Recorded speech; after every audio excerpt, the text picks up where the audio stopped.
Cook façon Lynch. Bonjour tout le monde, bienvenue dans ma cuisine. Aujourd'hui dans Cook façon Lynch, nous allons apprendre à faire le tagine poulet olive citron. Nous aurons besoin de poulet, de citron confit, d'olives dénoyautées, d'huile d'olive, de coriandre, citron vert, pommes de terre, ail, piment végétarien, cubes, oignons, très important notre mélange d'épices ras el hanout, thym, persil, sel, poivre et colorant.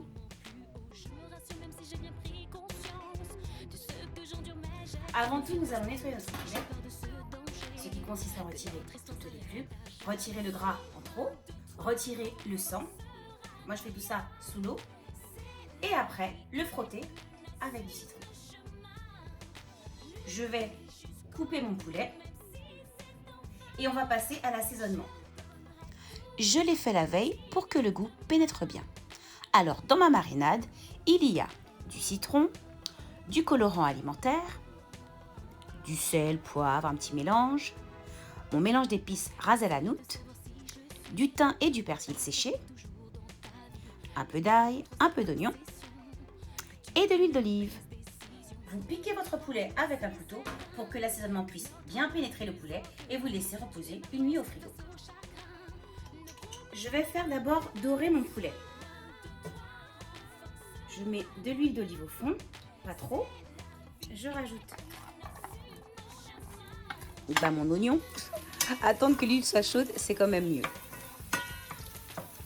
On va mettre le poulet.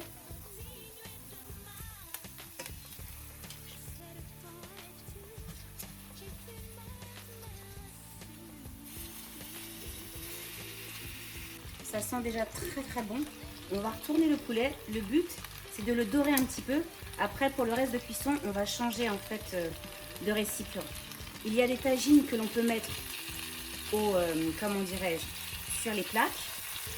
Moi, j'en ai pas, donc on va faire la cuisson autrement. Il est vraiment important de laisser le poulet doré avant de rajouter l'eau et le reste des ingrédients. On peut rajouter les olives.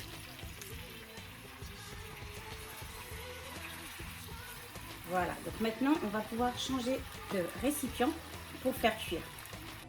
Maintenant, on va rajouter de l'eau. Je rajoute encore quelques épices, la moitié des épices. Il y avait une partie pour l'assaisonnement et une partie aussi pour la sauce. Je vais mettre mon cube, mon piment végétarien. Après, c'est pas obligatoire, mais vous pouvez rajouter une feuille de bois d'Inde. Moi, c'est mon côté antillais. Je vais ajouter encore des épices, donc toujours mon même mélange.